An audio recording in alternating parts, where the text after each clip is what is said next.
Hi everyone, Heather Reid here of Planner Protect, where we help you negotiate your next venue contract with confidence. Today I want to talk about when things don't go right. We like to think that our events are going to go smoothly, and for the most part they do.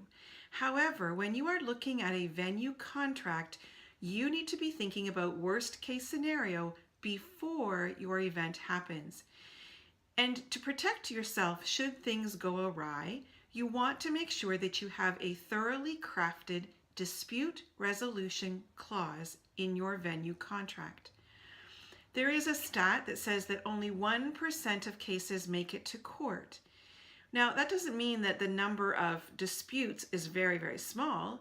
It simply means that disputes have been resolved before they've resulted in legal proceedings. And we can do that for ourselves. We can protect ourselves as the event hosts if we are mindful that there are 3 methods of dispute resolution that we want to be able to consider should things not work out well with our venue contract.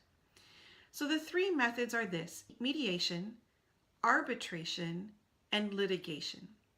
So let's look at these very briefly. Mediation. Mediation is the selection of a neutral third-party person who is impartial, acceptable to both parties, and has no decision-making power, but is simply there to facilitate a discussion between the 2 parties that have the dispute. So it's the 2 parties that really work out how things are resolved, but that facilitator is there to assist in the discussions to keep things moving forward. Then there is arbitration. And arbitration is regulated. In Canada, it can be regulated by provincial statutes, by federal statutes, by in the American system, by the statewide statutes. So this is where you haven't reached litigation, but there has been an arbitrator selected to facilitate the discussion. And the arbitrator has legal power. In this case, the 2 parties have some say in the process and how the arbitration process unfolds.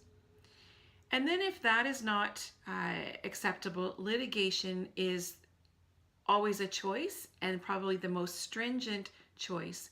Here in Canada, we can go from small claims court to the Supreme Court of Canada.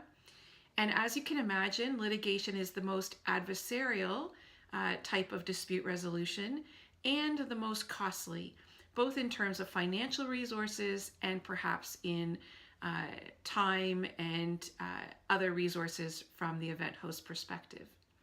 So those are the 3 methods of dispute resolution that you want to have access to should there be a dispute resulting in your venue contract. And then there are 2 things that I've called procedures. The first one is that you want to reference location in your dispute resolution clause. So where geographically is the discussion going to be based?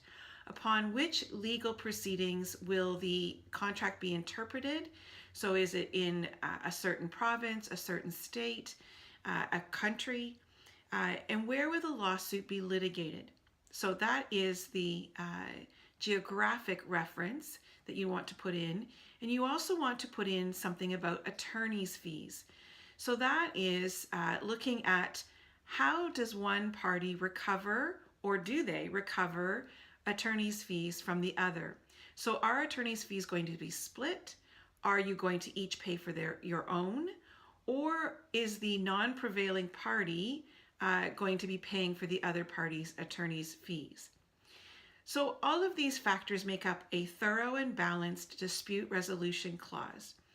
And again, we don't like to think of things not going well, but it does behoove us as thorough, responsible, professional event planners to think about these factors and build in solid language that protects us as the event host when things go awry. If this has been of interest and help to you, be sure to subscribe to our other newsletters, to our videos here on YouTube. You can book a 15-minute complimentary call through plannerprotect.ca and reach out if I can be of any assistance to you. Thanks, and we'll see you next time.